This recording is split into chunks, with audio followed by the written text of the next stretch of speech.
Queridos amigos, buenas noches, feliz viernes, bienvenidos una semana más a Lo que no te han contado.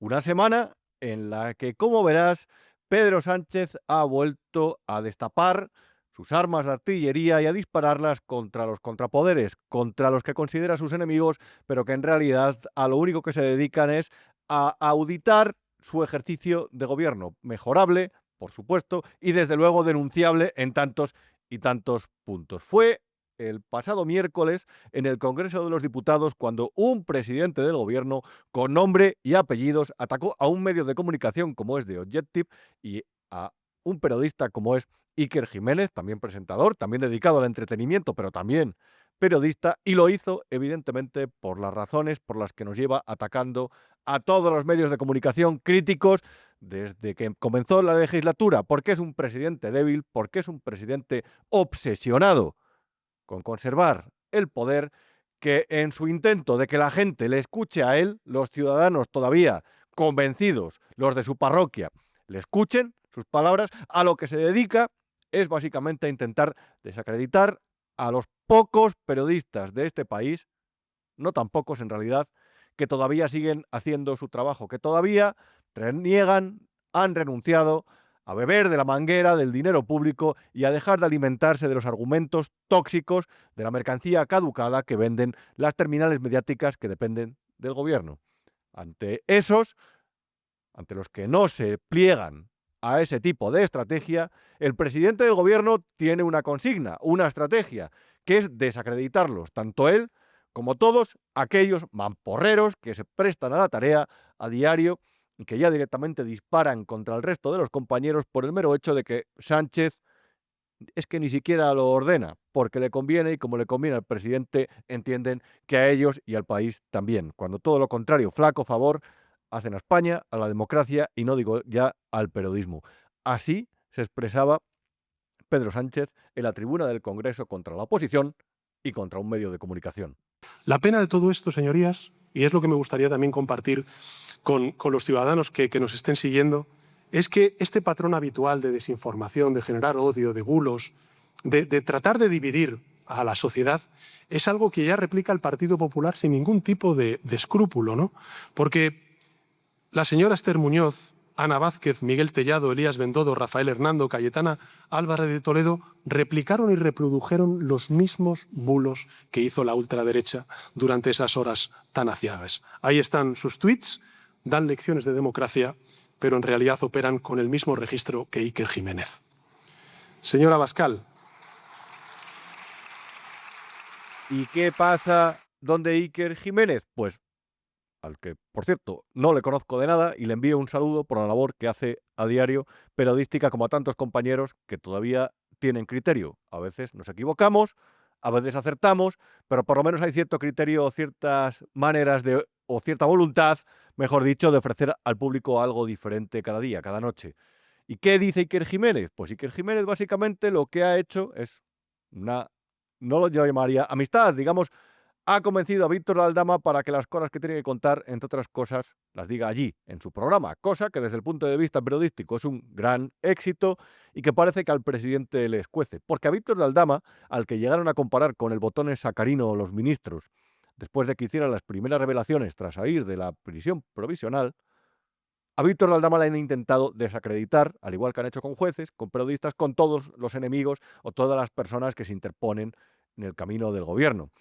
Y Víctor Aldama, entre otras cosas, fue el que avisó, el que depositó en el Tribunal Supremo la documentación suficiente como para que se investigara la presunta trama de amaños de contratos que posteriormente ha ido poco a poco aflorando. Y Víctor Aldama, entre las cosas que ha afirmado durante este tiempo, es que Pedro Sánchez no llegó de forma limpia precisamente a la cabeza de la Internacional Socialista. Víctor Aldama ha dicho que pagó con sobres de dinero a personas vinculadas a Ferraz. Eso lo dice él, lo pongo en su boca. Víctor Aldama, entre otras cosas, ha sido claro y se ha prestado a colaborar con la justicia porque, entre otras cosas, quiere, eso es básicamente una maniobra de supervivencia, no quiere entrar en prisión o quiere que su condena sea lo menor posible y por tanto está colaborando y por tanto es un peligro para Pedro Sánchez. Y como tal, lo único que hace Pedro Sánchez a la hora de referirse a los medios de comunicación, como es el caso de Horizonte, que es donde habla Víctor Aldama de vez en cuando, lo que intenta Pedro Sánchez es que la gente no los escuche, porque en realidad tiene deje de tirano, porque en realidad tiene deje de dictatorzuelo, de persona, no sé cómo llamarlo, bien pagada de sí misma, que considera que todo lo que hay a su alrededor y disiente de él no es digno de atención, no es digno de credibilidad. Hace una semana metía a España, en realidad no a España, a toda la gente que está a su alrededor, en una estúpida batalla contra lo que llamaba los tecnooligarcas, contra los dueños de las redes sociales, de las grandes empresas tecnológicas mundiales, que tienen lo suyo y que se podría analizar. Pero en realidad lo que pretendía con eso es que la gente nos informe en las redes sociales o en Telegram o a través de diferentes canales. Es verdad que esos sitios están llenos de porquería, de argumentos extremistas y de cosas que no sirven absolutamente para nada. Conspiraciones, basura, consecuencias de la guerra híbrida, pero también es verdad que al margen de los grandes medios también hay grandes comunicadores, buenos comunicadores, que en algunos casos no son periodistas, pero que comunican bien la información o la manejan a la perfección. Y a esos, como no se ciñen a lo que yo he llamado y he escrito en los artículos el tinglao, que es básicamente ese sistema mediático tradicional que entabla, establece dependencias con los diferentes gobiernos, que está regado con dinero público, en algunos casos de forma muy obscena, y que se presta, por lo tanto, a transmitir los mensajes gubernamentales con mucha más facilidad, y esto merece la pena explicarlo más detalladamente. Los periódicos antes vendían papel y como tal obtenían unos ingresos que les hacían menos dependiente de los anunciantes. Las empresas privadas antes se anunciaban en mucha mayor medida en los medios de comunicación privados.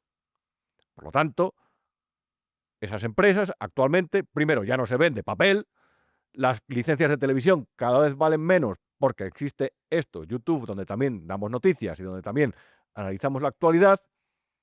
Y lo que sucede es que una parte del poder de esos medios de comunicación se ha perdido y una parte del dinero privado que entraba en esas empresas ahora se va a Google, ahora se va a Instagram, ahora se va a X y se va a otras plataformas que los anunciantes consideran que les dan un mejor retorno.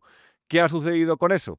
Que esos medios de comunicación están debilitados y hay nuevas plataformas donde también, reitero, se ofrece información. Y lo que pide Pedro Sánchez es que no se observe esas plataformas porque las dirigen tecnooligarcas que lo que responden es a sus intereses personales. Por supuesto que ellos tienen intereses personales, pero también ofrecen, entre otras cosas, la oportunidad de que determinadas personas independientes o dependientes con información también se la ofrezcan a los ciudadanos. Lo que en realidad combate Pedro Sánchez con estos mensajes es la primacía de su mensaje. Lo que en realidad consideras que el monopolio de la información que tenía el tinglao se ha perdido y que por lo tanto lo que hay que hacer es hacer que la gente que se ha ido a las redes sociales las deje de mirar para volver a mirar a las ventanas que a él le interesa. ¿Está capacitado, está facultado Pedro Sánchez para llamar a la población a evitar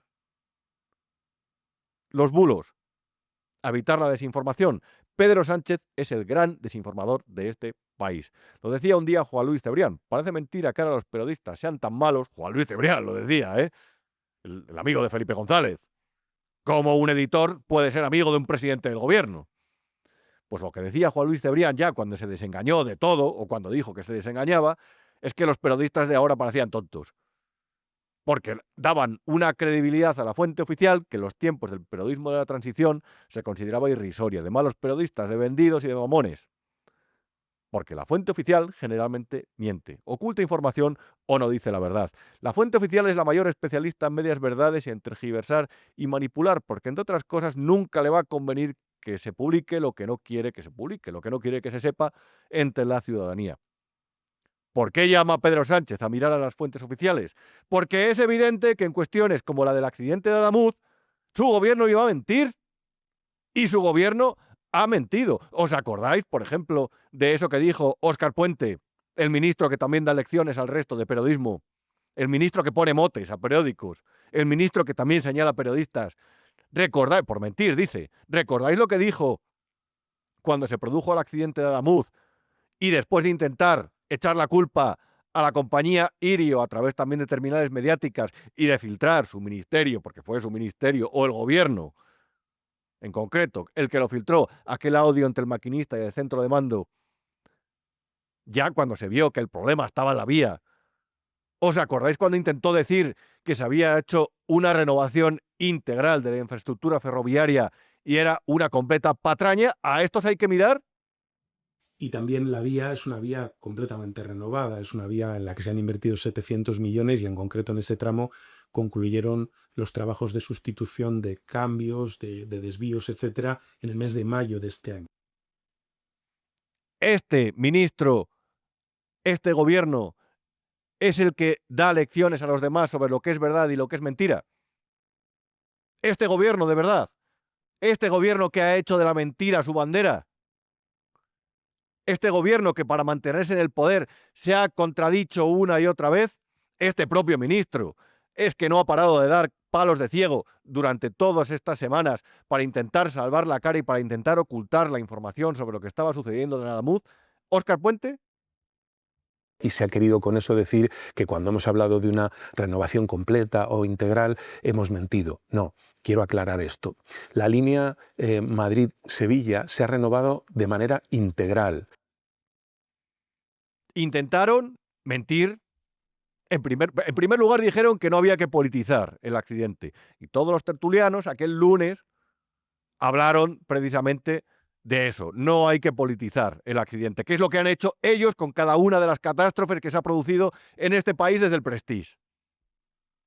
Y ahí entra desde la Dana hasta el Jack. Es que claro, también la gestión del Partido Popular de estos casos ha sido acojonante. Pero ellos han politizado todo. Han politizado incluso las muertes en las residencias de ancianos de diferentes comunidades autónomas como Madrid durante la pandemia. Han hecho causas políticas a partir de sucesos lamentables y en algunos casos difíciles de evitar. Estos son los que llamaban a no politizar. Luego empezaron a decir que la verdad del accidente se vería en el bogie, lo que implicaba el bogie, básicamente una pieza del tren Irio que iba a dar información sobre por qué había descarrilado el séptimo vagón, si no me equivoco, a partir del séptimo vagón. El bogie estaba tirado de un arroyo. Y cuando el New York Times lo publicó, la foto, y dijo que estaba en una zona sin acordonar y que parece que nadie lo había encontrado, Óscar Puente salió para decir que en realidad eso lo habían visto a vista de dron el mismo lunes por la mañana. El New York Times lo publicó el miércoles. A partir de ahí han mentido. Dijeron que se había producido una renovación de la vía integral que era mentira. Había elementos soldados de diferentes años. Han intentado ocultar todo tipo de información. El jueves, en el Confidencial, publicábamos que en el descarrilamiento de Madrid del año 2023, el ministro también ocultó que la Comisión de Investigación de Accidentes Ferroviarios, lo que ha demostrado precisamente la Comisión de Investigación de Accidentes Ferroviarios a posteriori, que el mal estado de la vía, el mal mantenimiento de la infraestructura, también influyó en ese accidente, que se produjo, por cierto, por la rotura de una aguja. Otra cosa que también había quedado más o menos en entredicho en algunos medios. No digo por quién estaban influidos. Mienten todo el rato. Y en realidad son los que menos derecho tienen a mentir, porque son los que le deben la verdad a los ciudadanos. Pero que Pedro Sánchez se plante en la tribuna del Congreso, un presidente del gobierno, y señale con nombre y apellidos a un periodista, es escandaloso. Está señalando a un ciudadano particular, no a un opositor, no a un juez ni siquiera, a un ciudadano particular. Está haciendo un ejercicio de verdad. Estos que estaban tan preocupados esta semana pasada por la crisis de la democracia liberal, cuando un presidente del gobierno hace eso en público, está teniendo un comportamiento tirano. Y la tiranía es la consecuencia de la degeneración de la democracia. Pero que dé lecciones de decir la verdad, Pedro Sánchez, el que dijo que no iba a pactar nunca con los independentistas. A los líderes independentistas que nunca significa nunca. El que también afirmó que con Bildu ni a la esquina a dar un paseo. No vamos a pactar. Si quieres lo digo 5 veces o 20 durante la entrevista. El presidente que siempre dice la verdad en las campañas electorales también dijo que nunca se metería en la cama con Podemos. Y después el Partido Socialista va a pactar con el populismo. O sea, no. No pactará con el populismo. El final del populismo es la Venezuela de Chávez. La pobreza, las cartillas de racionamiento. Y por supuesto también negó la posibilidad de indultar a los independentistas. Nunca más indultos por motivos políticos y por motivos económicos. Ya no solamente es que los indultara, sino que redactaron una ley de amnistía a su medida para conseguir la investidura en España y también la investidura de Salvador Illa, que también nos ha costado un ojo de la cara a los españoles con aquello de la financiación singular a Cataluña. Y también nos costó la humillación de que Carles Puigdemont se plantara, después de varios años prófugo de la justicia, en Barcelona para dar un mitin delante de decenas, cientos de personas, diría yo, y después se volviera a fugar. Eso es lo que nos ha costado. Pero es que Pedro Sánchez, que lleva mintiendo desde el primer día que fue elegido secretario general del PSOE, fue el que también dijo que iba a renovar ese espíritu que regía el régimen del 78 para despolitizar instituciones, comenzando por el Tribunal Constitucional. Que es una auténtica revolución. Es una auténtica revolución en el nombramiento de los cargos de designación parlamentaria, desde los miembros del Tribunal Constitucional. El que ha tomado al asalto Radio Televisión Española, el CIS, el que ha llegado incluso a tomar la presidencia de Telefónica, Correos, todo tipo de empresas para situar, en algunos casos, amigos suyos, a gente que le convenía. Es que hasta en el hipódromo de la Zarzuela llegó a situar a su directora de comunicación. Es que al hipódromo situó a Paco Salazar. Es que impulsó la candidatura de Cándido Conde Pumpido para el Tribunal Constitucional. Es que ha hecho todo tipo de maniobras para controlar la Sala Segunda del Tribunal Supremo. Y lo que no controla, lo critica, lo denigra y lo intenta debilitar. Este es el que nos da lecciones de verdad y de consecuencia. Este es el que negó la amnistía. El referéndum y la amnistía pues es su propuesta, y para nosotros, pues evidentemente ni el referéndum ni la amnistía es posible, ¿no? Y no solamente porque desde el punto de vista de la Constitución española no se incorpore, sino porque también consideramos que la sociedad catalana lo que no puede es sufrir mayores desgarros, mayores fracturas. Cuando un gobierno habla de bulos, de máquina del fango, de desinformación y pide que no miremos al resto, es porque en realidad quiere que se imponga como cierta su mentira. Y parece mentira que periodistas tan talluditos, los que firmaron aquel manifiesto contra el golpismo mediático y judicial, no sean capaces de verlo, mejor dicho. Parece mentira que se hayan creído esta patraña. Y como sé que no se la han creído, lo único que me queda decir es que no tienen vergüenza. Y que en realidad lo que hacen, lo hacen por lo que lo hacen. ¿Por qué baila el perro? ¿Por qué baila el perro? Pues eso. Qué vergüenza. Qué país con tan poco honor. Qué dejes de país empobrecido en el que por un mendrugo de pan hay quien vende e hipoteca su dignidad. Qué auténtica vergüenza.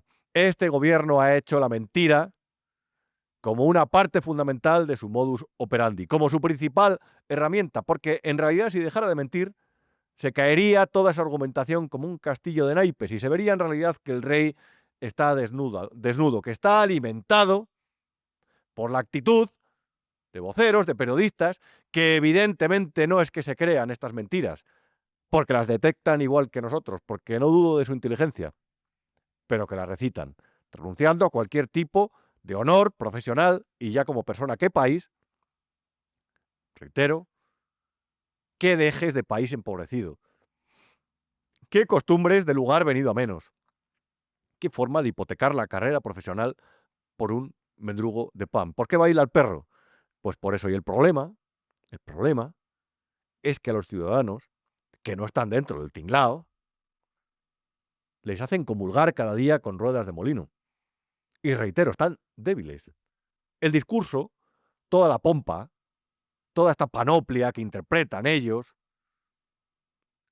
esto lo que ha generado es una burbuja que hace ver que esta gente tiene más popularidad y más aceptación de la que realmente tiene. Este es un líder muerto, este es un líder desgastado.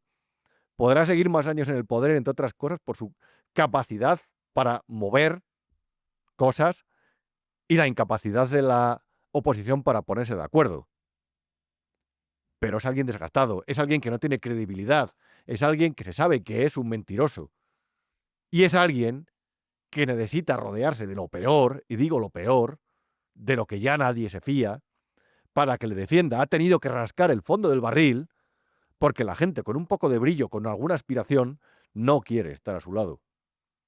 No es casualidad que uno de sus grandes defensores actualmente sea una persona amenazada como José Luis Rodríguez Zapatero, el que dice que no existe la mentira en este caso, que se cambia de opinión porque se cambia de estrategia, porque lo obliga a la realidad, y que la realidad es la que hay que seguir fielmente porque es la que reclaman los ciudadanos.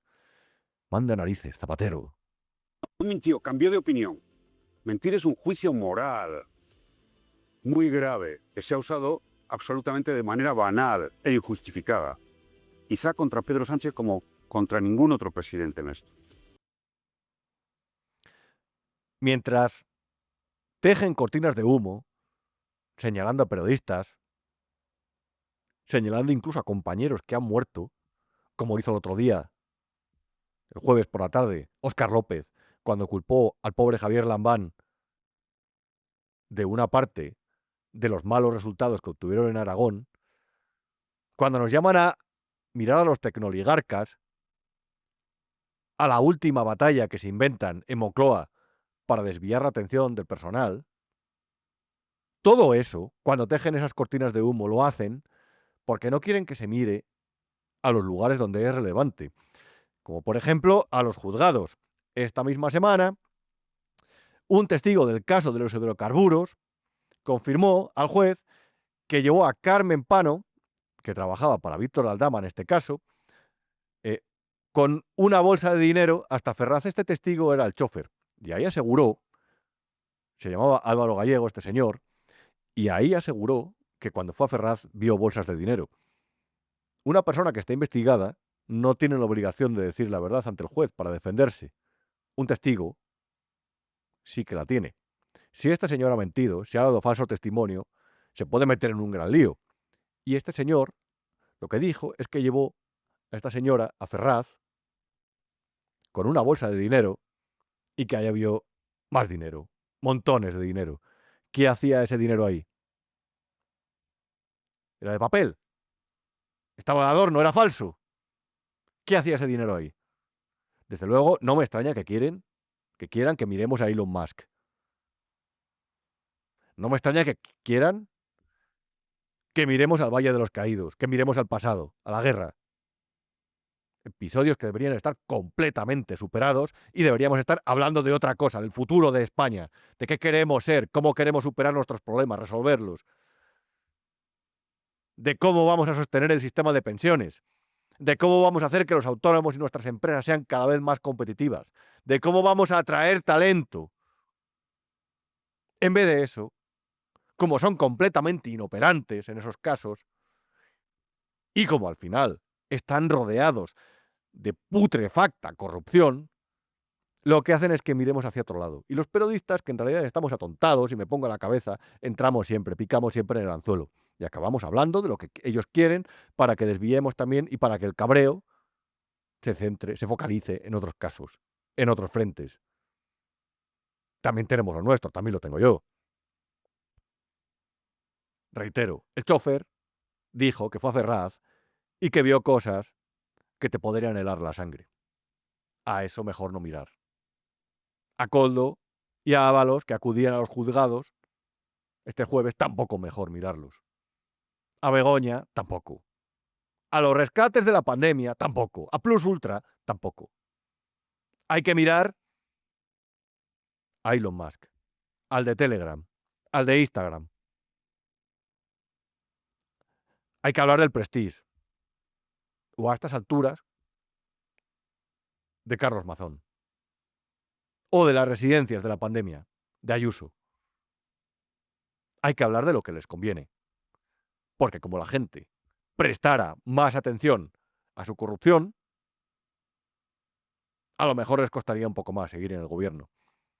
Estamos en un momento muy bajo de la historia de España. No recuerdo realmente ningún personaje con tanta bajeza, con tanto afán malsano por mantener en el poder como el propio presidente del gobierno. Ha llegado a quemar a su entorno, por aquella estrategia que está siguiendo actualmente, que es la de quemar en islas, en comunidades autónomas, a ministros con cierta relevancia, evidentemente para quedarse él solo para decidir la estrategia de futuro del partido, pero sobre todo también porque en realidad hay una segunda parte de esta estrategia. Como el partido que crece es Vox, él ahora quiere hacerse necesario para luchar contra ese partido. Y advierte de la ultraderecha, y advierte del fascismo, y advierte de los riesgos que corre la democracia liberal. El principal riesgo en este país para la democracia liberal se llama Partido Socialista Obrero Español. El que rescató Plus Ultra, la aerolínea venezolana. ¿Y por qué Venezuela? Pues ahí está uno de los riesgos. ¿Y por qué Internacional Socialista? Pues ahí está uno de los riesgos. ¿Y por qué el Tribunal Constitucional? ¿Y por qué el control de empresas privadas? ¿Y por qué Beatriz Corredor en Red Eléctrica? ¿Y por qué Miguel Ángel Oliver en la Agencia F? ¿Y por qué Radio Televisión Española dedicada tantas horas al día a la agitprop, a polarizar a los españoles, a enfrentarlos, a sembrar el odio en su mente? Porque el principal riesgo para la democracia liberal española es Pedro Sánchez, este tipo. Y porque en realidad lo que está haciendo ahora es sembrar el terreno para 2027. O para cuando se le ocurra convocar elecciones. Si las gana, él va a seguir con esa estrategia. Y si las pierde, lo que va a hacer es que arda las calles. Y se va a erigir como la salvación frente a un gobierno que va a decir que es radical. Como el demócrata. Pedro Sánchez, el demócrata. Si es que desde las primarias del PSOE se hablaba de que habían metido votos en la urna para conseguir más votos. Santos Cerdán, se lo decía a Coldo. Este tío es un demócrata. En fin, qué país. Hoy, no sé cómo presentar esto tampoco sin reírme, porque habéis visto en el título del programa que la gran clave informativa de esta semana o el asunto que quería traer a análisis es una información que ha publicado el periódico The Objective sobre Pegasus, es decir, sobre el software israelí con el que se hizo Marruecos, se compró Marruecos y con el que se reconocieron que espiaron a algunos gobiernos europeos, ya no solamente el francés, sino también el español. Y publicaba Pelayo, nuestro querido Pelayo Barro, en The Objective, que el gobierno ocultó durante un año que había sufrido ese espionaje. Y la noticia afirmaba básicamente, o lo que hablaba, como ves en esta imagen, es de cuestiones que pasaron a partir de ahí, como por ejemplo el cambio de postura unilateral del año 2022 sobre el Sáhara Occidental. Y también hablaba en estas noticias de la poca precaución o la nula precaución que tomó el gobierno a la hora de desplazarse a Marruecos y de todo, o de cruzar el paso del Tarajal y sobre todo de todas las consecuencias que hasta ahora estaban soterradas que eso generó y que a lo mejor lo que nos lleva a plantear es de nuevo la pregunta aquella de qué le debe el PSOE a Marruecos. Realmente no sabemos qué le debe, pero Pelayo Barro ha descubierto algunos detalles muy interesantes sobre cómo se produjo ese robo de datos de 2,73 gigabytes del teléfono del presidente del gobierno y no sé realmente si sabe, se lo vamos a preguntar, si sabe algo de su contenido, pero sí que sabe algo de la que se armó la Mundial después de que eso sucediera. Vamos a pegar un toque. Pelayo Barro, periodista de The Objective y además es la persona que ha dado la exclusiva, o mejor dicho, las exclusivas de la semana. ¿Cómo estás, Pelayo? ¿Qué tal, Rubén? Muy buenas. Vamos a ver, has rescatado un asunto que a nuestros espectadores, yo diría que es de los que más hace las delicias, de los que más le interesan, que es el de Pegasus, es decir, el del programa informático, el programita informático que se cuela en los teléfonos móviles de la gente sin que se enteren y que consigue recopilar el contenido de esos dispositivos. Y tú has vuelto a hablar de algo que generó una enorme polvareda en el pasado en España, que es cómo infectaron el teléfono de Pedro Sánchez.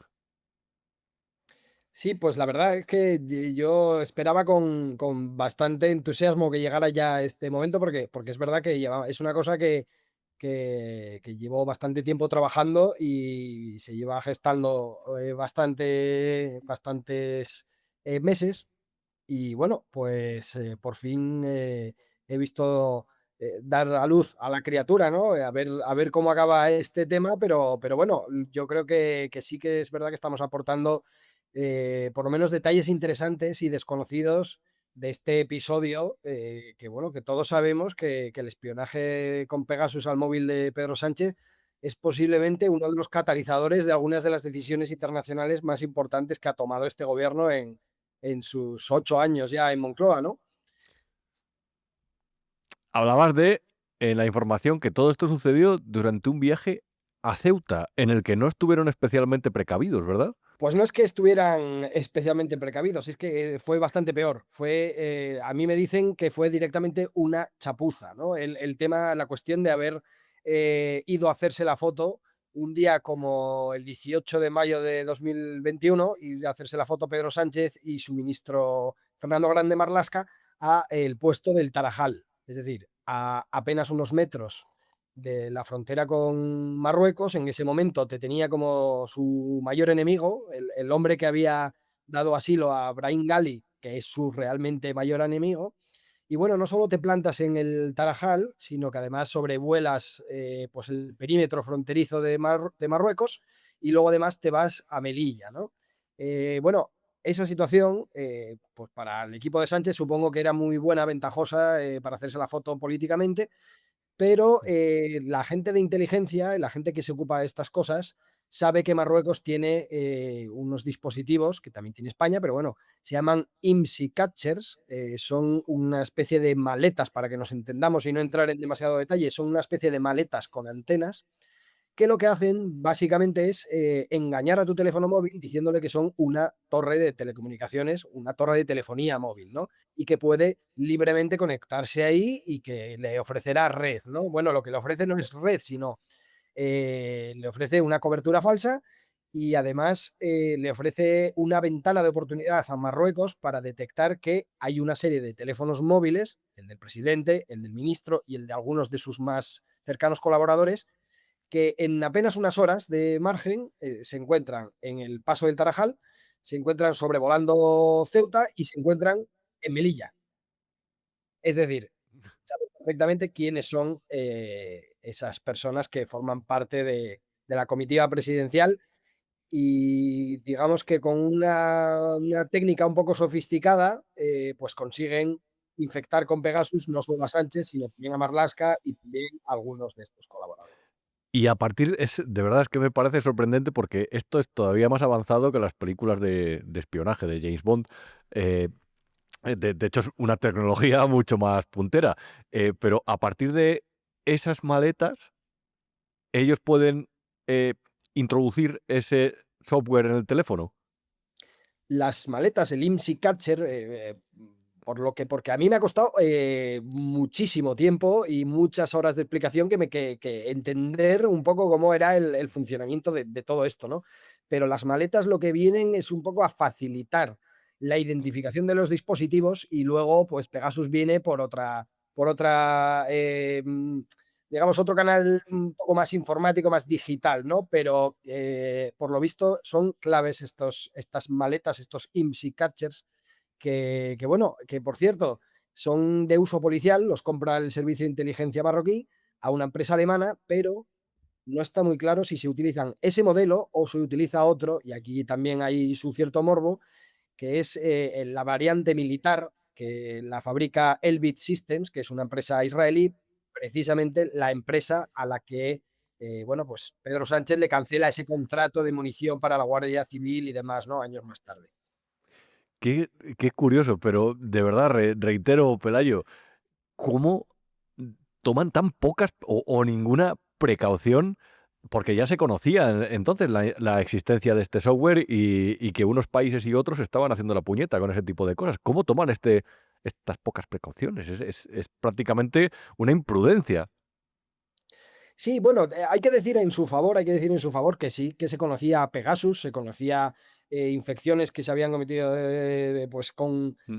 pues el entorno de la familia del periodista Khashoggi de Arabia Saudí, pues diversos activistas mundiales de todo tipo, saharauis también incluso, pero es verdad que no se conocía de momento pinchazos de alto nivel como los que luego se conocieron de Macron. Macron y el gobierno de Macron reconoció haber sido infectado con Pegasus un mes después de que infectaran a Sánchez.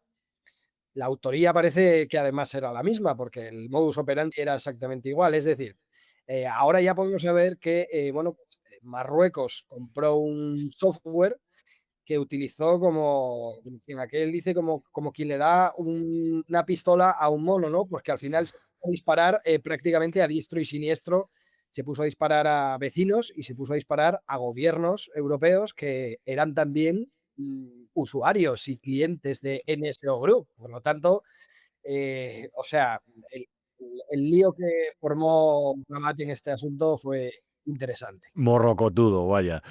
Y luego hay una cosa que es la información con la que saliste el primer día, un detalle que a mí de verdad me ha parecido maravilloso. Tardaron un año en reconocer esto. Es decir, un año desde que se tuvieron constancia de que les habían instalado ese software hasta reconocerlo. Entiendo que entre medias tomarían medidas, claro. Claro, esto, ese año, digamos, nosotros hemos contado el momento, bueno, hemos contado, sabemos el momento en el que el gobierno sale, pues Félix Bolaños, un 2 de mayo, día festivo en Madrid, no había prácticamente mucha agenda política, y de repente organizan una rueda de prensa de urgencia y, bueno, nos cuentan con cara compungida que, bueno, pues que al presidente del gobierno y al ministro, a la ministra de Defensa, porque no decían todavía Marlaska, pues bueno, que les han espiado con Pegasus, ¿no? Son víctimas también de un espionaje como como lo eran en ese momento, lo habían denunciado los independentistas catalanes, ¿no? Bueno, pues entonces el gobierno deja caer la idea de que, bueno, que ellos también son víctimas y que vete tú a saber si el autor de esos pinchazos, de los catalanes y del suyo, es la misma persona. Bueno, una cosa que no tenía ni pies ni cabeza, ¿no? Es una cortina de humo, bueno, pues un poco para cubrir las espaldas con sus socios. La realidad y lo que sabían en ese momento es que se había producido exactamente un año después, o sea, un año antes, perdón, porque además, y es un poco, va a ser la base de un poco de las historias que vamos a seguir contando estos días, hay una pista muy interesante que son los vuelos que produce y que genera, digamos, la crisis de Pegasus, ¿no? El incidente. Cómo reacciona Israel, cómo reacciona España, Francia, Marruecos, y todo eso se puede visualizar perfectamente en un mapa de radar de vuelos que parece un tablero de piezas y que se va viendo cómo se mueven de unas a otras, ¿no? Qué Nosotros, alucinante. ¿sabes? En cada pieza de ese puzzle, bueno, pues aportar la mayor cantidad de información y luz en base a, bueno, pues a lo que nos han ido recopilando las distintas fuentes y hemos podido reconstruir. Pero déjame que te cuente solo la historia del primer avión, porque además es clave. El primer avión vinculado a Israel y vinculado a NSO Group y a Pegasus viaja a España solo 24 horas después del robo de información a Pedro Sánchez. En ese viaje se produce a Málaga. Curiosamente, se convierte Málaga en una base de operaciones. Una base de operaciones que utiliza España, que utiliza Israel y que utiliza también Francia. Bueno, pues ese avión aparece vinculado a Pegasus en una denuncia que hace Gustavo Petro contra Israel y contra el uso de Pegasus. Dice que ese avión visitó Colombia en ese mismo año, en el 2021, para venderles Pegasus por 11 millones de dólares con fondos del narcotráfico. Entonces, Buah. usa esta historia, bueno, pues para atacar a su predecesor y para atacar también a Israel, con el que ese mismo momento tenía ya una guerra diplomática.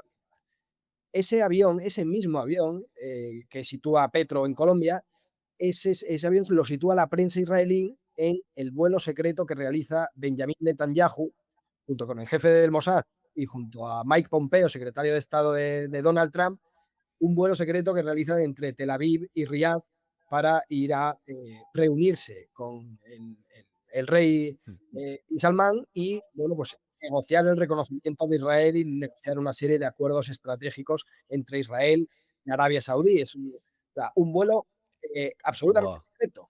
Podemos entender un poco que un avión, esto es todo el mismo avión, que este avión esté presente 24 horas después del pinchazo de Pegasus a Sánchez en Málaga, y lo que vamos a contar en próximos días, bueno, pues evidentemente es bastante significativo. Desde luego, vaya, es como el avión que se utiliza para los asuntos sensibles, delicados y relevantes, por lo que veo. Sabes que se ha eh, especulado mucho con cuánta información robó em, Marruecos de los teléfonos del gobierno español, ya no solamente del presidente, sino de algunos ministros. ¿Vosotros tenéis munición sobre eso también? No voy a Vale. vamos, no te voy a decir que sé lo que había en lo que se llevó Marruecos con Pegasus del teléfono de Pedro Sánchez. Puedo adelantar y puedo desvelar y tirarme un poco de echar agua en el vino. No lo sé, no lo sabemos, pero sí tenemos una idea bastante precisa de la importancia que le dio Moncloa a lo que había en ese paquete de datos de 2,73 gigabytes.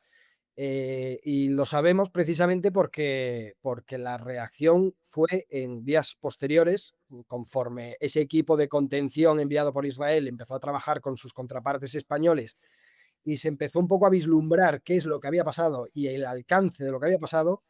Lo que nos hablan es de una situación de absoluto pánico, y no solo por el contenido del móvil del presidente, sino porque parece que había bastantes más teléfonos comprometidos y la información que estaba en ese momento colgando de un hilo, pues era bastante potente.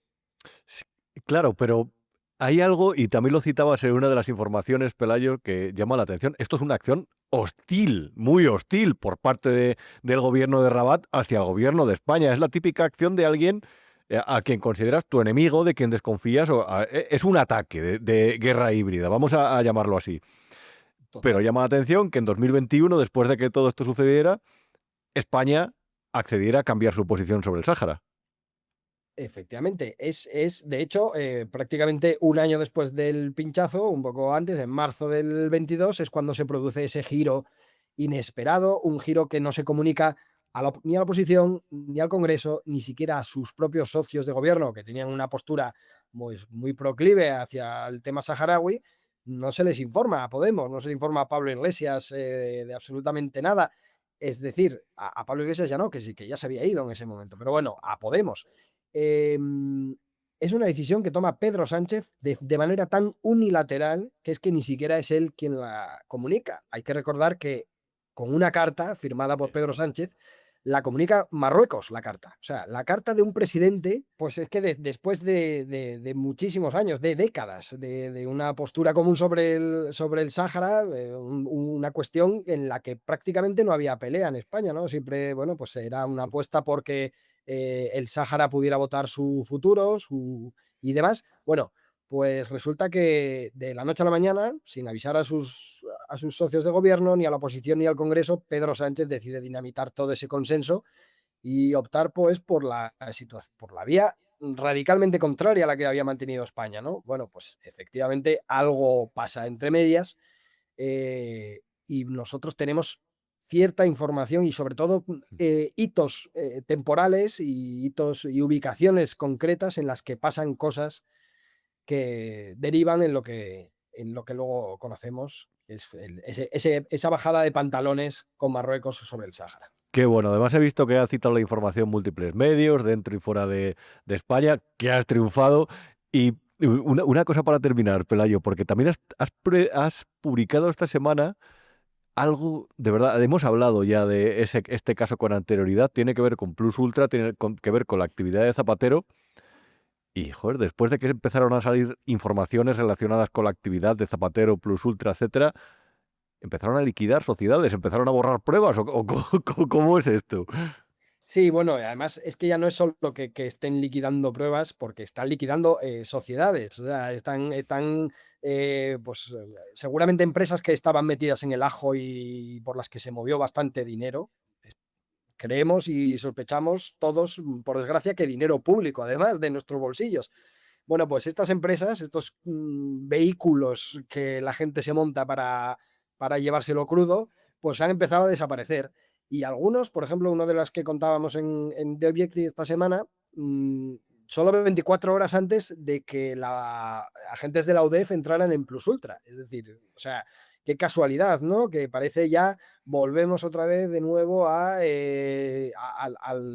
sospechar de quién está cantando de más, por qué la gente hace movimientos tan extraños 24 horas antes de que la policía se plante en su puerta. Pues esto es otro de los misterios a los que cada vez nos tiene más acostumbrados este gobierno. Qué cosas, qué misterios, cómo aparecen y desaparecen las personas, las cosas, las empresas. Pero bueno, Pelayo, mientras estés por aquí para contarlo y estemos por aquí para analizarlo, pues por lo menos a lo mejor este país tiene un poquito más de esperanza, de remedio o de luz. Pelayo Barro, enhorabuena por tus exclusivas y oye, encantado, invitadísimo siempre que te apetezca pasar por aquí. Encantado, cuando tú quieras. Un abrazo, hasta luego. Y luego me vais a permitir que comente, porque de verdad me hace gracia, me parece divertido y me parece ilustrativo sobre lo que ha sido la izquierda históricamente. Y la izquierda históricamente ha tenido un enemigo, que es la propia izquierda. Cualquier persona que ha sido revolucionaria ha comprobado históricamente cómo la revolución le devoraba. Ya en el año, y perdonad que me remonte, 1793, Robespierre, cuando vio a sus hermanos radicales, a los más extremistas de aquella época del terror, desfilar, convertir en deidad a la diosa razón, una especie de becerro de oro, y disfrazar a una señorita llamada Sophie, si no me equivoco, para procesionarla, para hacer una romería de la razón, ahí Robespierre vio que se le había ido de las manos, que lo que quería era generar una especie de religión civil, pero sin adorar a nada. Y ya sus revolucionarios, que al final lo pasaron por la guillotina, comprobaron, lo que hicieron fue hacer una procesión para tener una imagen religiosa sobre la razón, que se supone que era lo que regía la Ilustración y lo que quería los revolucionarios con ella, desplazar a la religión como el centro espiritual de la sociedad francesa de aquella época. Los revolucionarios siempre han sido especialmente traicioneros consigo mismo y todos han perecido, o una buena parte de ellos ha perecido, como consecuencia de que ese cachorro que ellos crearon, finalmente los terminó devorando. Ha pasado en realidad con la gente de Podemos. Han acabado matándose entre ellos. El propio Pablo Iglesias ha terminado como una caricatura de sí mismo, sin apoyo político, 6.000 votos solamente en Aragón, peleado con todo su entorno, recluido prácticamente en una casa en la que se encuentran los principales aliados que todavía conserva y convertido en una caricatura mientras observa que esa revolución se lo zampó, que la propia Yolanda Díaz le pegó la puñalada y que ahora es Rufián quien por mantenerse en la política quiere liderar una especie de movimiento de izquierdas, un proceso de escucha para ver si podrían conformar un Frente Popular de cara a las próximas elecciones. Todo eso del Frente Popular que surgió durante el estalinismo, aquello de la unión entre los comunistas y los antifascistas, todo eso siempre ha sido un gran engaño, ha sido una maniobra propagandística para fingir una unión que la izquierda nunca ha tenido. Siempre ha sido fratricida, siempre ha sido cainita y siempre quien opinaba diferente al contrario se le exigían autocríticas y a las autocríticas le seguía siempre la purga. Mientras Stalin y sus propagandistas, Meusenberg, apelaban al Frente Popular, a la unión de las izquierdas, hacían una limpia de narices en Rusia que dejaba cientos de miles de muertos, tanto en los gulag como en los trabajos forzados, como por ejemplo aquello de construir el canal al Báltico, el canal al Mar Blanco, mejor dicho. En fin, esa es la izquierda. Y la última manifestación de ese deseo de unión al que sigue puñaladas traperas justo a posteriori es la de Gabriel Rufián, que el pasado sábado, hace solamente 6 días, aparecía en un plató de La Sexta, o le entrevistaban, mejor dicho, fuera de plató, para dar la exclusiva de que iba a emprender un proceso para ver si podía liderar una especie de conjunción, él se ofrecía a ello, de partidos de izquierda de cara a las próximas elecciones generales. Evidentemente, lo que sucede con Rufián es que me quedo sin comer. Como ve realmente que peligra su posición, lo que quiere cualquier persona que se va a quedar sin trabajo o que es vago para desarrollar otras tareas o para reciclarse. Lo que quiere es hacerse necesario de nuevo. 2026, elecciones 2027. Esto fue lo que dijo este personaje en el año 2015, cuando emprendieron aquel camino hacia 2017, los catalanes, los independentistas, para conseguir la secesión. Con la intención de estar el menos tiempo posible. Para nosotros es un parlamento de un país vecino al cual le deseamos lo mejor, pero nosotros venimos con la intención de estar el menos tiempo posible. Significará una muy buena noticia para la futura República Catalana. Nuestra intención es estar 18 meses como máximo. A Rufián le ha pasado lo contrario que a mí. A él le ha salido pelo. Lo que pasa que, bueno, hay quien tenemos menos voluntad de aferrarnos a un sillón donde no nos quieren. Hay quienes que trabajamos un poco más. ¿Qué es Rufián? ¿Qué es Rufián? Estos días que da entrevistas diciendo que eso de independentismo excluyente, como decía en El País, a lo mejor fue un error. ¿Qué es Rufián el que renegaba de lo que recibían sus primos de Jaén? Ese es un showman, un tipo que, eso, enfant terrible, el de la impresora del Congreso para decir que iban a imprimir las papeletas, pasara lo que pasara. Una cara de estas que se especializa en el zasca porque no hay nada más detrás de él. No tiene fondo, no tiene lecho intelectual y que se dedica a la agitación porque la sociedad tan estúpida actual, en la que todo funciona a golpe de tuit, a golpe de reel y a golpe de vídeo corto, las cosas de Rufián, que no tienen ningún fondo, que no son de utilidad para cualquier país, que no suponen argumentar, que no suponen recorrer el camino de lo racional, en el territorio de Zasca, Rufián es el rey, pero no es nada más, no es un líder. En realidad tampoco lo es Pedro Sánchez. A Pedro Sánchez no le da ni para Zasca, pero todo eso funciona. El caso es que cuando dio un paso hacia adelante, en un momento en el que su propio partido da síntomas de querer pegarle la patada, cuando dio el paso hacia adelante, le hicieron una envolvente, otras siglas de izquierda, que le ha tenido que doler. Y claro, tuvo que salir un poco a dar explicaciones en los pasillos del Congreso. Creo que algo hay que hacer y sería negligente no hacerlo. ¿El qué?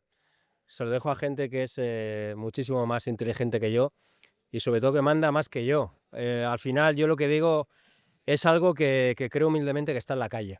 Que algo hay que hacer porque si no nos comen por los pies. ¿Pero a usted le gustaría encabezar este movimiento? Hay dos maneras muy fáciles de detectar un idiota. La primera es que hable de él en tercera persona. Y la tercera es que se postule sobre algo. Yo, si me tengo que ir a casa esta tarde, me voy para casa. O sea, de verdad, mi única intención es, cuando todo esto acabe, decir, bueno, dije todo lo que creía que tenía que decir. Y creo que frente a 200 diputados de la derecha o ultraderecha, decir que algo tenemos que hacer diferente no es ninguna locura. Que todos los aparatos de los partidos me van a dar, pues llevo 10 años en esto, ya sé cómo funciona. Pero es que es lo que hay. Y creo que quizá tengo un 0% de apoyo político. Quiero creer que tengo un porcentaje mucho más alto de apoyo popular. No le quisieron ni en Santa Coloma. Y ahora no le quieren en la izquierda. Porque, y de verdad que ahí tengo alguna buena fuente, en la izquierda, cuando se han coaligado para presentarse unas elecciones, ha habido auténticas puñaladas por el puesto que ocupaban en las listas cada uno. En la lista por Madrid, en concreto. Yo no sé si van a conformar este Frente Popular. A lo mejor al final les viene bien. Pero de momento ya se han buscado el enemigo, la derecha y la ultraderecha, para intentar captar voluntades, para intentar movilizar a los suyos, para intentar hacer ver que con 200 escaños del Partido Popular y de Vox hay que hacer algo. Y casualmente el algo pasa por él. Que lo que quiere es vivir de la política. ¿Dónde va a ir Rufián? ¿Dónde van a ir estos? ¿Dónde va a ir Yolanda Díaz? ¿Dónde va a ir Urtasun si dejan el gobierno? ¿Qué van a hacer? ¿Qué van a hacer? Esa es la clave. Y esa es la pregunta y eso es lo que sucede actualmente. Que la izquierda, como ha pasado la derecha en anteriores ocasiones, cuando ven que pierden el poder, empieza a moverse, a hacer determinados movimientos, determinados juegos, partidas de ajedrez, para intentar encaramarse a esas posiciones. Y cuando no estén, cuando todos estos enchufados de empresas públicas, el gobierno que venga los barra, van a hablar de purga y van a empezar a buscar en los currículum de los que entran, los que sustituyen a los que salen, para decir que hay una pérdida democrática, una pérdida de la calidad democrática. Se inventarán rankings, pillarán cosas que se publiquen en Suiza y lo harán, digo, en Suiza o en Canadá o en algún país que les convenga, y dirán que España está en peligro porque hay partidos antidemocráticos en el poder. Y en realidad yo no justifico eso de los que entran por los que salen y los que salen por los que entran. Yo creo que las empresas públicas tienen que estar dirigidas por profesionales y debe haber concursos públicos en el que sea el mérito y la capacidad, sean el mérito y la capacidad, mejor dicho, los que rijan, los que determinen a quién elegimos para encabezarlas. Y tiene que haber las menores empresas públicas posibles, porque lo público al final da lugar a corrupción, en la que se mezcla también, por supuesto, lo privado. Y sobre todo crea elefantes que son ineficientes y caros para el contribuyente. Puedes opinar lo contrario, estás en tu derecho. Yo nunca te acusaré de fascista o de incitar al odio por el mero hecho de creer lo contrario que yo. Yo creo que un Estado tiene que ser lo más barato posible. Y eso no implica abaratar todo para degenerar servicios públicos básicos, como sanidad, policía, educación, etc. Pero lo que sí que implica es mirar en qué nos gastamos el dinero. Y sobre todo, mirar que quien dirija esos servicios públicos tenga un currículum intachable, no sea un enchufado, no sea Serrano en Correos, o Paco Salazar en el hipódromo. ¿Qué hace el Estado con un hipódromo? ¿Qué hace el Estado pagando tanto dinero a una televisión pública para que metan ahí a Javier Ruiz y a Jesús Cintora? Al raca-raca. Como esta gente ve que lo suyo se acaba, salvo que pase algo raro, como una remontada de Pedro Sánchez, pero como ve eso, se empieza a mover, y es lo que ha hecho Rufián, porque fuera de la política son como animales indefensos. Son como eso de a un perro doméstico soltarle a la calle y decirle que sobreviva. Es difícil. Acabarán encaramados a alguna cuestión pública o pseudopública o que viva de lo público, porque no sirven para otra cosa. Y en el caso de Rufián, siempre ha sido un envase vacío. Alguien ruidoso, gracioso, alguien que ha caído bien a una parte de la izquierda, alguien que ha sido inteligente a la hora de manejar la comunicación, cosa que hace muy bien, pero que no es nada más. Que no le quisieron en Santa Coloma. En fin, vamos a llamar a Xavier Rius, que es el especialista en asuntos de Cataluña, para que nos dé más detalles sobre lo que opina al respecto. Xavier Rius, querido, ¿cómo estás? Muy bien, gracias.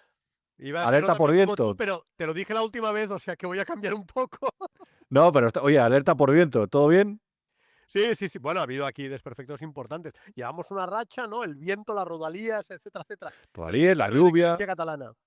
Sí, sí, vamos, o sea, menuda racha. Pero bueno, oye, Xavier, desde el último día que hablamos, que fue la semana pasada, ha pasado algo que me parece muy divertido.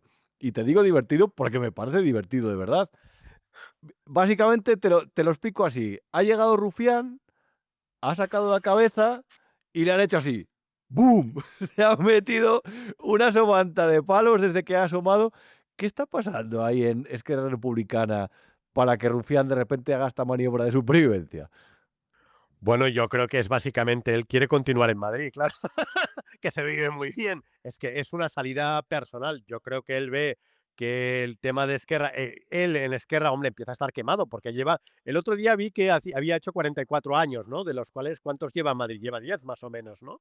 O sea que ya es importante, ya no es treintañero, ¿eh? Es cuarentón ya, 44. No, ahí ya empiezan a doler las articulaciones a esa edad ya. Y luego a 139.000 euros al año, hombre, no está mal también. Claro, él dice, no, el día que lo deje me dedicaré a las tertulias, que sí, en plan tertuliano y community manager y tal, es muy bueno, pero no sé si el sueldo llegará a lo mismo, ¿no? Y entonces yo creo que es estrictamente una salida personal. No, por él y un poco por Esquerra, porque Esquerra, bueno, en las últimas elecciones autonómicas resistieron Pero, perdón, no resistieron, o sea, se pegaron un batacazo importante, pero bueno, ahí están, ¿no? Lo que pasa es que, claro, yo creo que él en Esquerra está quemado, Esquerra, las siglas también están quemadas, sobre todo con el apoyo a Pedro Sánchez, y insisto, es buscarse la vida en Madrid. Lo que pasa es que acuérdate de que era a los 18 meses volver a la República Catalana, ¿eh? Con lo cual, él dice ahora no, soy independentista, pero quiero defender a los de Algeciras. Bueno, no sé si los de Algeciras se sentirán representados por él, ¿no? Eso es alucinante, de verdad. El titular de la entrevista del País del jueves, eh, que ahora un independentista como Rufián, de Esquerra Republicana, de los que compraron aquel discurso que parecía el de los del Brexit, los pro-Brexit, de España nos roba tal cual, que ahora hable un poco como en términos de un patriota español. Bueno, yo creo que demuestra varias cosas. Primero, que el proceso fue todo por la pasta. Lo hemos dicho más de una vez aquí, ¿no? Sobre todo, no solo en el caso de Rufián, sino más gente, ¿eh? Pero evidentemente, fíjate cuánta gente está enchufada en empresas públicas, por ejemplo, ¿no?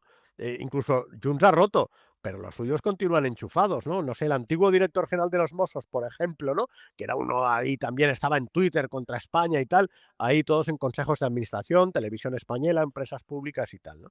Y bueno, yo creo que esto confirma que el proceso fue por la pasta, sobre todo en el caso de Rufián, que además ha sido, hombre, lo suyo ha sido un ascenso social y profesional, ¿no? Por decirlo de alguna manera, porque creo que era mileurista, sin restarle méritos, al menos en el tema Internet, ¿eh? En el otro sí. Pero yo creo que confirma eso, ¿no? Luego también es curioso, si me permites, la cancha que le dan a algunos medios progresistas, ¿no? El otro día veía Enrique Juliana, también La Sexta, El País y tal, ¿no? Supongo porque ven que se está desmoronando la izquierda. Pedro Sánchez a su izquierda debería tener ahí Sumar para captar el voto más de izquierdas y menos socialistas. Lo de Sumar es evidente que es un fiasco. Hicieron un partido para Yolanda, que ella lo que quería era ser la primera presidenta del gobierno. Yo también quiero ser Brad Pitt, pero que evidentemente conozco mis limitaciones, ¿no? Y esto, y ahí esos medios dándole cancha, ¿no? Y si me permites una última reflexión, ¿qué dice Junqueras? No sé si a lo mejor antes de entrar el programa ha dicho algo, pero Junqueras está callado, lo cual Es también, que a hombre, mí redunda. lo que me han dicho es que Junqueras y Rufián no se aguantan ahora porque Tardá está con Rufián y Junqueras está como no. Es que yo eso es lo que no entiendo de Esquerra Republicana, pero al parecer andan tarifando entre ellos. Pero es que es un problema de autoridad, ¿no? Porque es que Junqueras es el líder. Bueno, el líder partido lo tiene dividido por la mitad, ¿eh? Porque el 42% votó por el otro candidato, ¿eh? Y votaron no sé si 3.000 personas o lo que sea, ¿no? Pero es el presidente del partido, debería haber dicho algo, ¿no? Debería haberle dado un toque, ¿no? Por decirlo de alguna manera. En la última reunión de la dirección salió Elisenda Alamany diciendo que no lo ven, pero bueno, ahí con la boquita pequeña, ¿no? Claro, eso también yo creo que desautoriza a Junqueras, que no se atreve a desautorizar a Rufián. Piensa que Junqueras hasta fue a la boda, a la segunda. ¿Eh? Quiero decir que eran amigos personales, ¿no?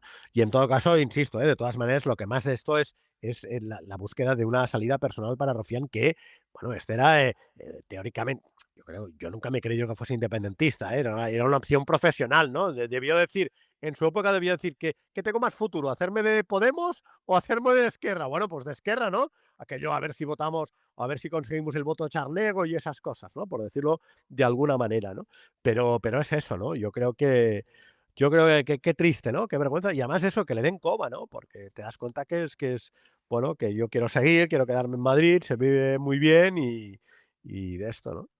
Pero fíjate, yo tengo una teoría, no sé qué opinas, Javier, porque tú además lo analizas mucho mejor que yo todo esto. No, que Pero va. yo diría que Rufián es un tipo que tiene mucha más ascendencia entre determinada izquierda madrileña, la izquierda de Más Madrid, la de la malasañera, que en la propia Cataluña. De hecho, en Santa Coloma le votaron 4 gatos. Sí, sí, sí. Bueno, es que Rufián, fíjate, Rufián viene de una cosa que se llamaba Sumar, que eran charnegos dicho con todo el respeto, charnegos por la independencia, ¿no? Que fue una extraordinaria agencia de colocación. Rufián, cabeza de lista en Madrid, y no sé si te acordarás, Eduardo Reyes, que había sido presidente también de esta entidad, fue sexto en las elecciones del 2015. Era aquellas que más iba cuarto, o sea que imagínate, Reyes y tal, ¿no?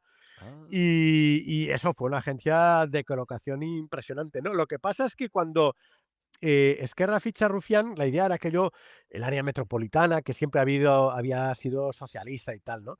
Bueno, la verdad es que su fichaje no significó un incremento de Esquerra en el área metropolitana, ni mucho menos, ¿no? De hecho, el gran partido durante una época fue Ciudadanos, ¿eh? Sí, Dio un es poco verdad. de naranja, lógicamente, tras el proceso y tal, y ahora lo han recuperado los socialistas, pero no, ¿eh? Incluso cuando le dijeron: "Oye, por Santa Coloma", bueno, el Santa Coloma ya, porque después él nació en Santa Coloma, se crió en Santa Coloma, luego vivió en Sabadell y luego en Madrid, ¿no? Dijo: "Bueno, voy, ¿eh?". Pero bueno, el Partido Socialista continuó con mayoría absoluta, con Nuria Parlon, que luego pasó a consejera de Interior, Mm. o sea que no sé si se quedaron en 3, pero vamos, ¿eh? Y luego evidentemente lo dejó. Dijo: "Bueno, lo compatibilizo, ¿eh? No renunció al Congreso, ¿eh?". O sea que supongo iba a los plenos, votaba, decía alguna cosa y se iba, pero tampoco consiguió redundar aquello, entrar en el segmento electoral del Partido Socialista. Es más, cuando lo designaron, yo me acuerdo, fui a Santa Coloma a hacer un reportaje para mi canal de YouTube. Voy a hacer la cuña Mm. publicitaria, que yo sé Rius que lo TV, conoces. por cierto, ved Rius TV, porque además es que lo cuenta muy bien Xavier todo, o sea que lo tenéis que ver. Gracias. Y no, y me acuerdo que fui al instituto donde estaba y me encontré a una chica que había ido con él, a clase y tal. Dice: "Bueno, sí, me cae muy bien, bueno, sí, le conozco y tal, pero yo no le votaré". ¿Entiendes? Pero Y me encontré es alguien, a no de sé verdad, cuántos que decían que sí, sí, que lo que sea, y efectivamente, luego se confirmó los resultados, ¿no? es verdad que la política ha dado pues, personas vacías, como el propio Pedro Sánchez, y se observa cierta degeneración, pero a mí lo de Rufián de verdad me llama mucho la atención porque es que es como el que simboliza la política del Zasca, pero la de la anécdota, la del tuit, y es verdad que la comunicación la hace muy bien, las cosas como son, porque han creado una cosa, de verdad, una burbuja alrededor de este señor, pero en realidad tampoco es nada, y tampoco es alguien especialmente relevante en el independentismo, ¿no? No, lo que pasa es que yo creo que jugamos todavía con aquello de la superioridad moral de la izquierda, porque si estas cosas las hace un tío de derechas, ¡ah!, estarían todos ya llamándole tránsfuga, El converso, lo que cuñado, sí, sea. sí, sí, Pero sí. no, es rufián, es que es buen tío, tal, ¿no? Te cae bien, bueno, te cae bien, algunos, ¿no? Pero yo creo que es eso, ¿eh? Incluso tiene ese paraguas mediático que, bueno, que, pues, perdona, es que ha votado en contra de cosas de su partido, que es el presidente del grupo parlamentario de Esquerra. Vamos, tendrían que haberlo expedientado, ¿no? Ya, alguna cosa, ¿no? Y le ríen las gracias, ¿eh? Yo creo que es más, y ya lo hemos dicho alguna vez, yo creo que es mucho más fácil ser de izquierdas en España que ser de derechas, ¿no? No sé, porque resucitan a Franco, por lo que sea, ¿no? Y Rufián tiene esa impunidad mediática, ¿no? Por decirlo de alguna manera, ¿no? Que haga lo que haga, hay un sector que le ríe. Bueno, perdona, la Sexta parece rufián.com, ¿no? Porque el otro día aquello, exclusiva, tal, Rufián no sé qué, ¿no? Perdona, si se tira un pedo, con perdón, ¿eh? Vamos, también exclusiva. Le ponen un micrófono, sí, sí. No sé qué decían, Rufián plantea una serie de conferencias. Ah, bueno, pues muy bien, ¿no? O sea, pero además, lo que decías tú también al principio, ¿quién le ha hecho caso? De la izquierda. Nadie. Nadie.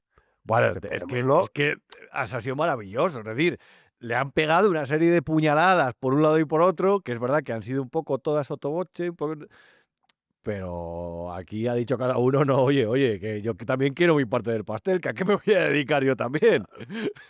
A mí me gustaría que hiciese el frente de izquierdas y que se presentase y sacase 0 diputados o un diputado que, igual me equivoco, pero que sería probable, porque es esto, ¿no? Evidentemente el Partido Socialista no juega, Podemos tampoco, Sumar tampoco. Bueno, además, entre ellos están peleados, porque en Aragón ya has visto que están peleados, se presentan todos, no sale nadie, etcétera, etcétera, ¿no? Quiero decir que muchas veces la sensación mediática es muy distinto de lo que del electorado, que el voto es secreto, ¿no? Y aquí los medios y los opinadores y los tertulianos van por un lado y sí, Rufián y tal, y luego se quedan a dos velas, ¿no? O sea que en este sentido bueno, yo creo que a mí me gustaría que se presentase y batacazo de Rufián, poco aterrizar, ¿no? Un aterrizaje de golpe, ¿no? Pero insisto, yo creo que lo más grave de todo es, aparte que es un tema por la pasta, es que Rufián tuvo muchos, o sea, y los 18 meses volveré, que creo que lo dijo 2 veces, ¿no?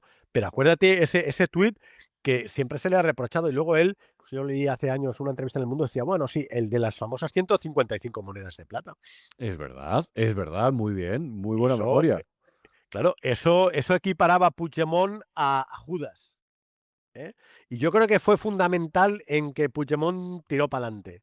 Ya sé que dices, bueno, tal, no, bueno, evidentemente la decisión última era de Puigdemont, pero Puigdemont en la noche anterior él había decidido, ante la resistencia incluso de Esquerra, de convocar elecciones. Al día siguiente se encontró el tuit de Rufián, 2000 estudiantes en la Plaza San Jaime llamándole Butiflé.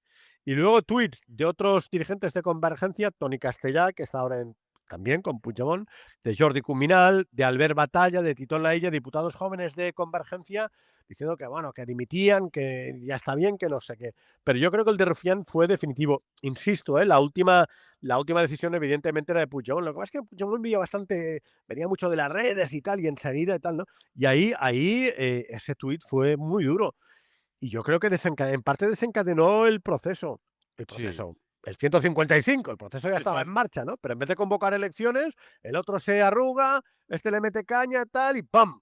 Y claro, pues te aplican el 155, los tíos en la cárcel, los otros se van, Cataluña echa una piltrafa, etcétera, etcétera, ¿no? Sí. Oye, Xavier, ya para terminar, leí el otro día, no sé qué te parece a ti todo esto, si puede ser la típica paja mental pero leía que existe la posibilidad de que Sánchez, para recabar apoyos entre Junts, para que con todo este rollo de Rodalíes, que es muy grave y que afecta realmente a la principal comunidad autónoma donde actualmente se vota al PSOE, donde tiene un foco de influencia fundamental, como es Cataluña, leía que existe la posibilidad de que ofrezca un cambio de ley electoral a cambio de apoyo en Madrid, en Cataluña, para frenar a Silvia Orriols. ¿Tú esto lo ves? O no sé, ¿crees que esto tiene fundamento? ¿O qué opinas al respecto?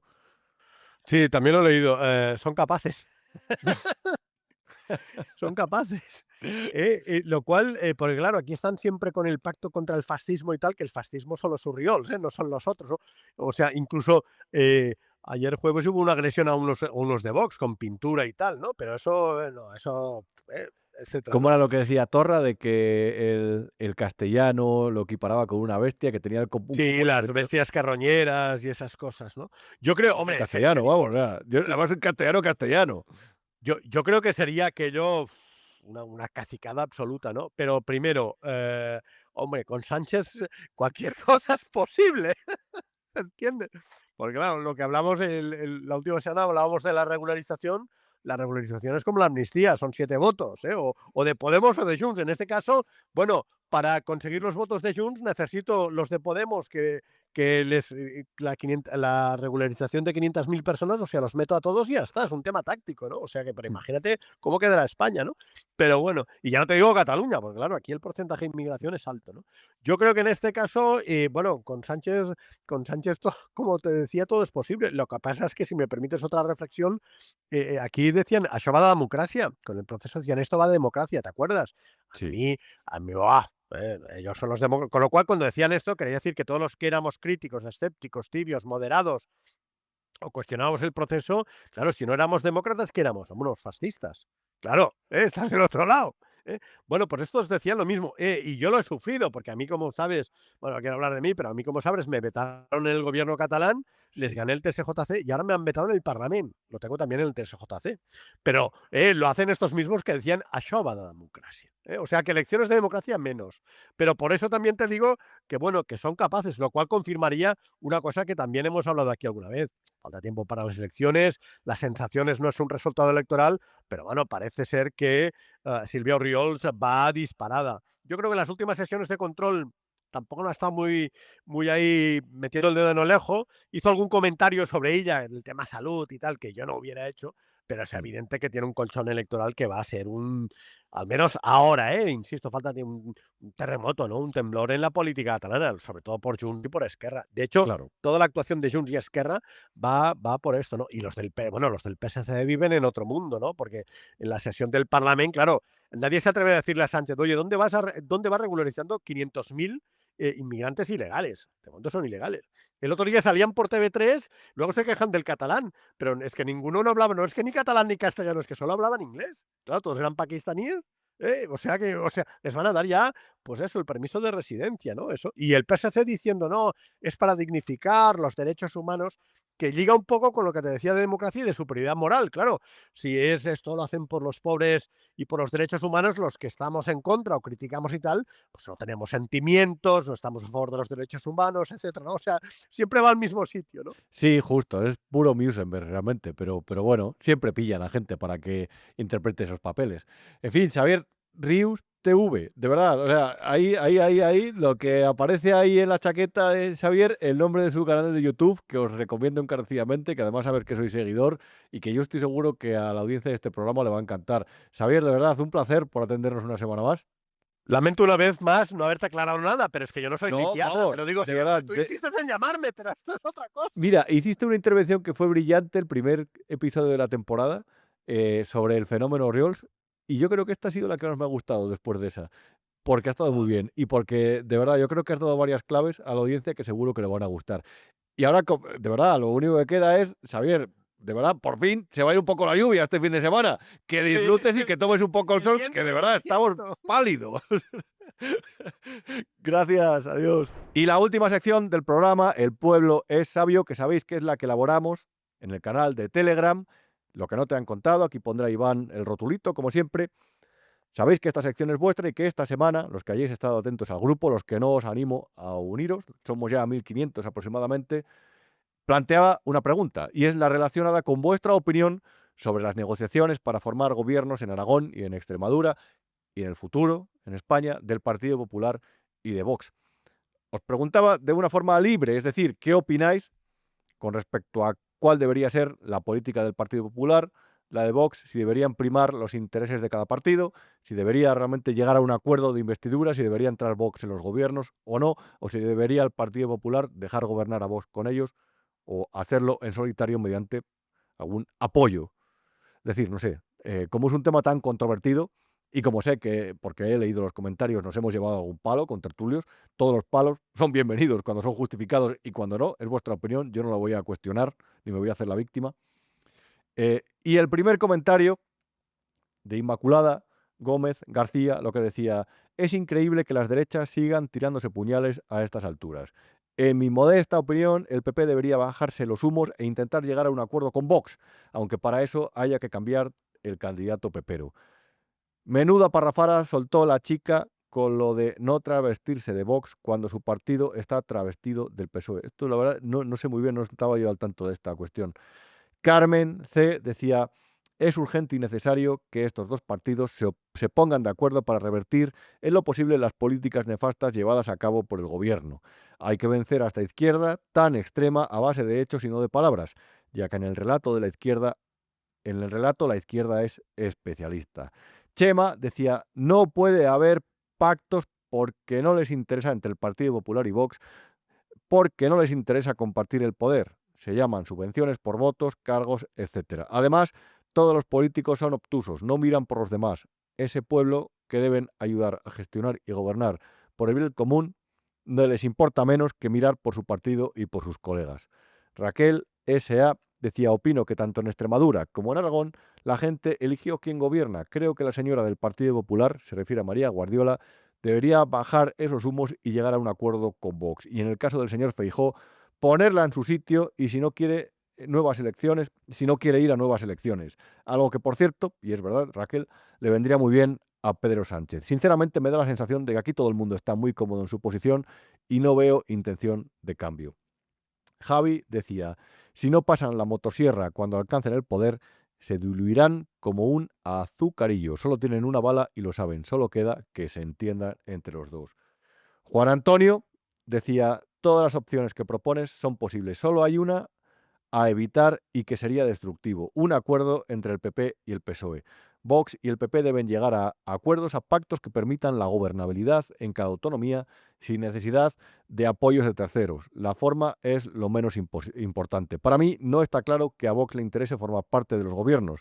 Solo lo aceptarán si tienen un perímetro de acción propio bien definido. Marc comentaba, la cosa está complicada. En general creo que el PP no quiere pactos con Vox. Por un lado, se creen superiores y por otro, les tienen miedo. Guardiola, que tiene un alto concepto de sí misma y además cree que milita en el partido equivocado, se siente más cómoda con el PSOE y Feijóo va dando tumbos y nadie tiene claras sus ideas. No le respetan ni en su partido y cada vez menos votantes. Y Abascal tiene claro cuál es su camino y de ese burro no se baja. Si ninguno cede un poco, habrá otra vez elecciones.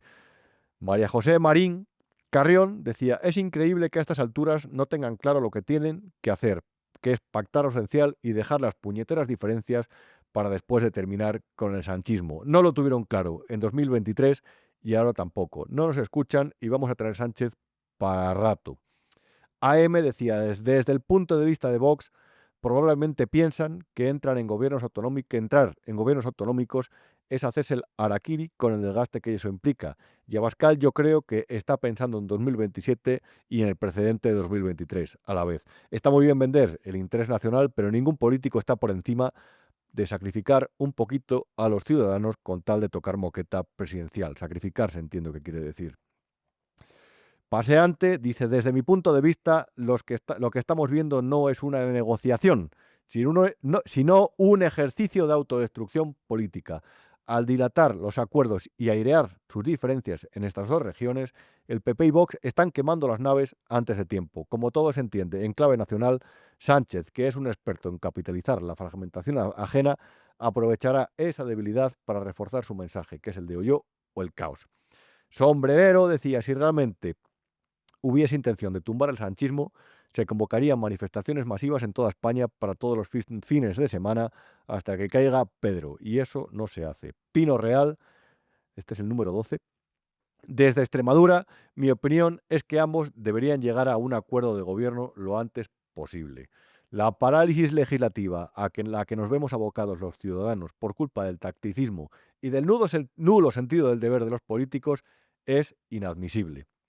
Cristina Cardozo Arias decía, como comentaban estos días en Libertad, es hora de llegar a acuerdos. El sanchismo está aún muy calado entre la gente. En mi familia misma no podemos hablar de política porque su única respuesta es que ante la contradicción eres un facha, eres pobre, te has creído los bulos o estás carcomido por los propios medios de comunicación por los que te informas.